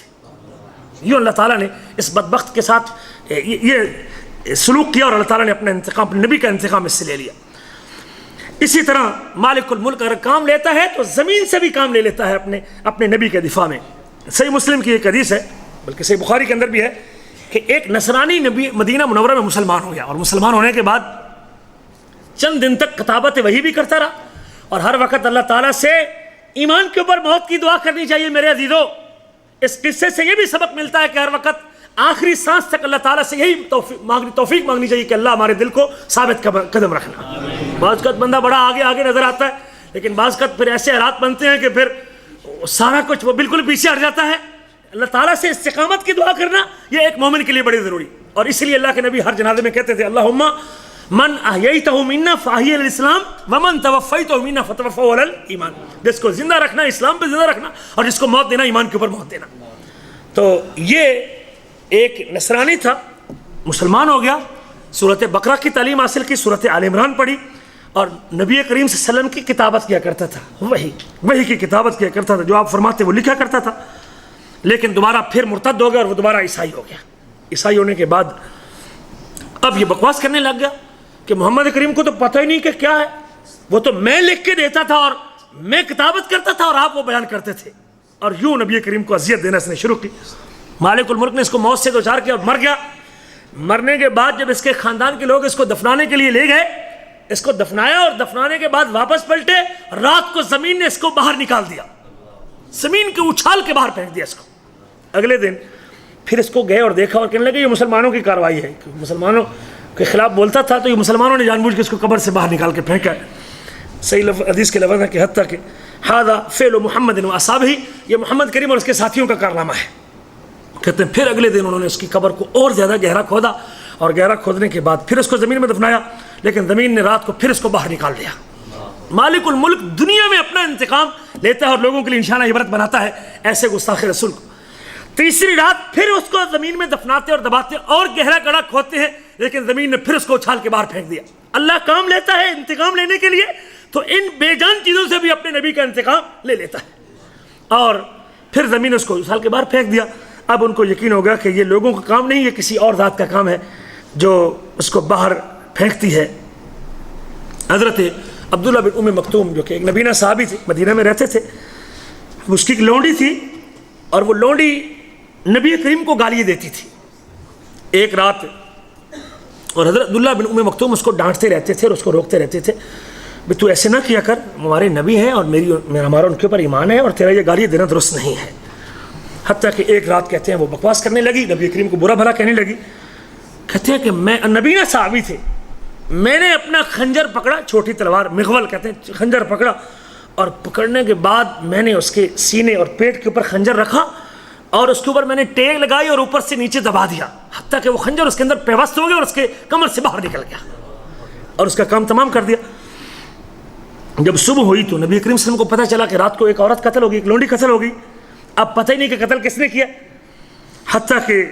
رسول کریم صلی اللہ علیہ وسلم نے لوگوں کو جمع کیا اور جمع کرنے کے بعد فرمایا انشد اللہ رجلا فعل ما فعل لی علیہ حق الا قام، میں تم کو اللہ کی قسم دے کے کہتا ہوں جو سمندہ سمجھتا ہے کہ میرا اس کے اوپر حق ہے، جس نے بھی یہ قتل کیا ہے وہ کھڑا ہو جائے۔ اب دیکھیے اللہ کے نبی صلی اللہ علیہ وسلم جب بات کہی تو حضرت عبداللہ بن ام مکتوم کھڑے ہو گئے، یہ نبینا صحابی کھڑے ہو گئے اور دور تھے، لوگوں کی گردیں پھرانگتے ہوئے اور لڑکھڑاتے ہوئے چلتے ہوئے آگے بڑھتے ہیں اور نبی کریم کے سامنے آ کے بیٹھ جاتے ہیں، فرماتے ہیں اللہ کے رسول میں نے اسے قتل کیا ہے، انا صاحبھا۔ فرمایا کانت تشتمک وتقع فیک، وہ آپ کو گالیاں دیتی تھی اور آپ کو برا بھلا کہتی تھی، میں اس کو ڈانٹتا تھا اور اس کو روکتا تھا۔ میرے اس سے 2 بیٹے بھی ہیں، ام ولد ہے، لونڈی ہے، اور اس سے میرے 2 بچے بھی ہیں، اور میرے وہ 2 بچے بھی موتیوں کی طرح ہیں، ہیرے کی طرح وہ 2 بچے ہیں میرے، اور بڑے خوبصورت بچے ہیں، اور میری اس سے زندگی بڑی اچھی گزری ہے، لیکن اس کے ساتھ محبت کے باوجود جب آپ کے بارے میں اس نے جملہ بولا ہے تو میرے سے برداشت نہیں ہوا۔ میری بیوی کی محبت میرے اوپر غالب نہیں آئی، آپ کی محبت میرے اوپر غالب رہی اور میرے سے برداشت نہیں ہوا، اور جب رات اس نے گالیاں دی تو میں نے یہ برچھا پکڑا اور اس کے سینے میں مارا اور اس کو قتل کر دیا ہے۔ نبی کریم فرماتے ہیں الا اشہد ان دمع حدر، خبردار سارے گواہ رہو اس کا خون رائگاں ہے، جو پیغمبر کی گستاخی کرتا ہے اس کی کوئی قدر و قیمت نہیں ہے، اس کی کوئی قدر و قیمت نہیں ہے۔ اس قسم کے بے شمار واقعات جو مدینہ میں پیش آئے، حتیٰ کہ ایک آخری بات کرتا ہوں، عامر بن طفیل اور ان کے ساتھ ایک اور آدمی ہے اربد بن قیس، یہ دونوں نبی کریم کے پاس آئے اور دونوں آ کے کہتے ہیں کہ ہم اسلام قبول کرنا چاہتے ہیں، ہمیں کیا ملے گا؟ تو آپ نے فرمایا جو باقی مسلمانوں کے حقوق ہیں وہ آپ کو بھی ملیں گے۔ ان میں سے ایک کہنے لگا کہ میں تو اس شرط کے اوپر مسلمان ہوتا ہوں کہ شہروں میں آپ کی حکومت رہے گی اور دیہاتوں میں میری حکومت ہو جائے گی، اگر آپ حکومت لکھ کے دیتے ہیں اور سرداری لکھ کے دیتے ہیں تو میں مسلمان ہو جاتا ہوں۔ رسول کریم نے فرمایا کہ نہیں، حکومت تو نہیں، آپ کو جہاد کے میدان میں جائیے اور لڑائی کیجیے تو پھر تو آپ کو مال غنیمت ملے گا، لیکن یہ حکومت دینے کا طریقہ ہمارا نہیں ہے۔ دونوں واپس چلے گئے، راستے میں ان کو خیال آیا کہ ہم کیوں نہ بجائے اس کے کہ ان سے حکومت مانگے ان کا ہی کام تمام کر دیتے ہیں، حکومت اپنی بن جائے گی۔ واپسی پہ آ کے دونوں نے پروپیگنڈا کیا اور آپ صلی اللہ علیہ وسلم کے قتل کا ارادہ کیا۔ ایک نے کہا کہ میں آپ کو باتوں میں لگاؤں گا اور تو پیچھے سے تلوار کا وار کر دینا، وار سے قتل کر دینا۔ حتیٰ کہ جب باتوں میں لگا تو اللہ کے رسول نے اس کو دیکھ لیا، جب تلوار نکالنے لگا تو وہاں سے بھاگ گئے اور بھاگ کے نکلنے لگے تو راستے میں جا رہے تھے تو ایک بدبخت کے اوپر آسمانی بجلی گری اور راستے کے اندر وہ قتل ہو گیا۔ نبی کریم کو اذیت دیتا ہے تو اللہ تعالیٰ آسمانی بجلی سے بھی کام لیتا ہے اور اپنی اس مخلوق سے بھی کام لیتا ہے اور وہ یوں بھی اس کا کام تمام کر دیتا ہے۔ اور دوسرے کو پھوڑا نکلا اور اپنے زخم کو چاٹتا تھا جس طرح اونٹ اور جانور اپنے زخم کو چاٹتا ہے، اور اسی حالت میں وہ بدبخت مر گیا۔ تو اس طرح کے بے شمار واقعات اس دور کے اندر بھی اس کے بعد بھی مسلمانوں میں موجود ہیں کہ اللہ ذوالجلال نے اپنے پیغمبر کی تائید، تعزیر اور نصرت میں اور اپنے نبی کی تائید میں بے شمار مخلوقات سے کام لیا، ملائکہ کو بھیجا، ان کی تائید کی اور اپنے نبی کا دفاع کیا ہے۔ اللہ تعالیٰ ہمیں بھی اپنے پیغمبر کے ساتھ اس عقیدت اور آپ سے محبت، اللہ ہمیں اس جماعت اور اس زمرے میں کھڑا کرے جو نبی کی نصرت کرنے والے، پیغمبر کی تائید کرنے والے، نبی سے محبت کرنے والے، اور نبی کریم کی گستاخی سے اللہ محفوظ فرمائے، اور ان گستاخوں کے ساتھ اللہ تعالیٰ ہمیں وہی رویہ، اور جب اسلام کو تقویت ملی تو پھر ایسے واقعات بھی آئے جس میں اللہ کے نبی نے نام لے کے قتل کروائے اپنے ان موذیوں اور اپنے تکلیف دینے والوں کو، جیسے کعب بن اشرف کا قتل ہے اور اسی طرح ابو رافع کا قتل ہے، اور ایسے لوگ جن کو نبی کریم نے فرمایا تھا کہ اگر بیت اللہ کے دیوار کے ساتھ بھی چمٹے ہوئے مل جائیں تم نے پھر بھی اس کو قتل کرنا ہے، ان کا خون معاف نہیں ہے۔ تو اللہ تعالیٰ سے دعا ہے کہ اللہ تعالیٰ ہمیں بھی ان حالات میں جب لوگ پیغمبر ایسا، اور یقیناً اگر کسی مسلمان کو جرأت نہ ہوئی اور صورتحال نہ بنی تو مالک الملک کے انتقام سے ہی بچ نہیں سکتے، اللہ ضرور اس کا انتقام لے لیتا ہے اور اللہ تعالیٰ دنیا میں دکھا دیتا ہے۔ اس حالات میں ہمیں چاہیے کہ ہم آپ کی سنت کے اوپر عمل کریں۔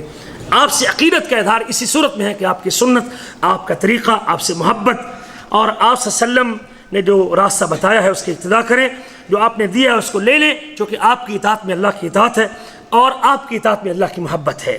اپنے بچوں کو اور آنے والی نسلوں کو نبی کریم کی سیرت کا درس دینا اور اس کے اوپر تیار کرنا اور پیغمبر کی سیرت پڑھانا اور آپ کی محبت ان کے دلوں میں ڈالنا اور آپ کا دفاع اور آپ کی سیرت کی اقتداء ان کو سمجھانا یہ ہماری ذمہ داری ہے۔ اسی طرح علماء اور دعات کو بھی چاہیے جو ساتھی جاننے والے وہ اپنی مجالس میں رسول کریم کا تذکرہ کریں اور آپ صلی اللہ علیہ وسلم کے مقام کو بیان کریں۔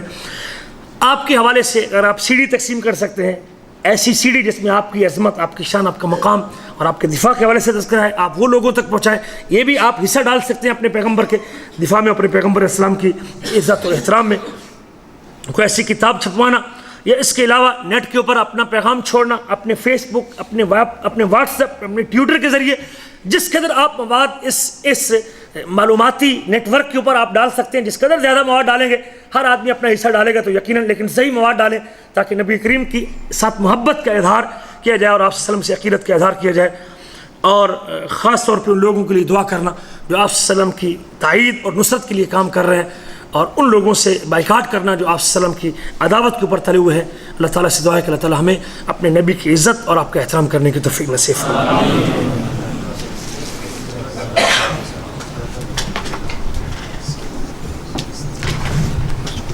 السلام علیکم ورحمۃ اللہ وبرکاتہ۔ جزاکم اللہ خیر۔ یہ تھے ہمارے معزز مہمان فضیلت الشیخ عبد الماجد حفظہ اللہ تعالی، جن کا موضوع تھا گستاخ رسول کا انجام۔ تو میں شروع میں نے آپ بھائیوں کے سامنے یہ عرض کی تھی کہ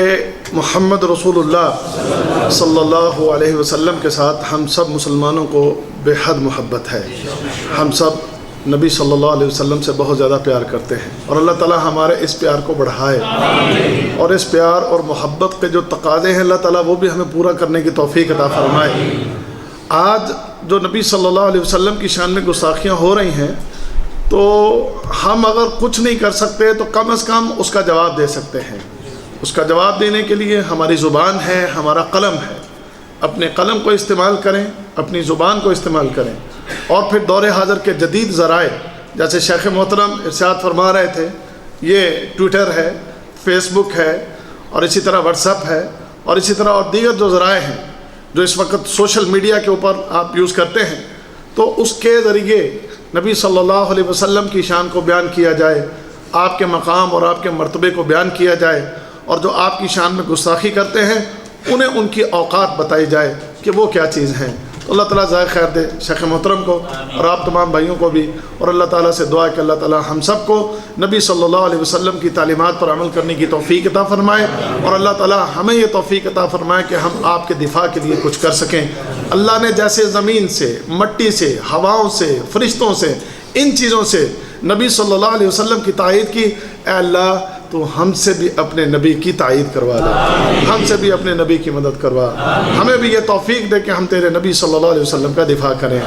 اس موضوع پر جو آج بھی پروگرام ہوا، اس کی سی ڈی آپ آئندہ جمعے آپ کو مل سکے گی، اور جو پچھلا پروگرام ہوا تھا اس کی سی ڈی موجود ہے، اور بھی دیگر پروگراموں کی سی ڈیز، یہ سی ڈیز لیں اور ان سی ڈیوں کو لے کر آگے اپنے دوستوں، رشتہ داروں، بہنوں، بھائیوں، اپنے ملکوں یا اپنے یہاں ملنے والوں کو ایسے پروگرام دیں تاکہ وہ بھی اس کو سنیں اور ان کے اندر بھی یہ جذبہ بیدار ہو۔ اللہ تعالیٰ ہم سب کو سمجھنے کی اور عمل کرنے کی توفیق عطا فرمائے۔ جزاکم اللہ خیر۔ السلام علیکم ورحمۃ اللہ وبرکاتہ۔ سبحانک اللہم وبحمدک، اشہد ان لا الہ الا انت، استغفرک واتوب الیک۔